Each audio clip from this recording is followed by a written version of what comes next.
As she desperately tried to manage what was going on, he began to tell her the facts of his early life. Being gruesome details. He then started to talk about Cardiff. Hello. He told her that there was a woman that he trusted once before. Her name was Mary.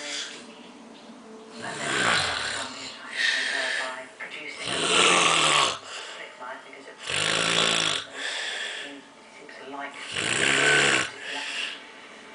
Helen Stockford, who was a convicted murderer, to stay alive, she did what she was told. She would later say she was certain she'd die.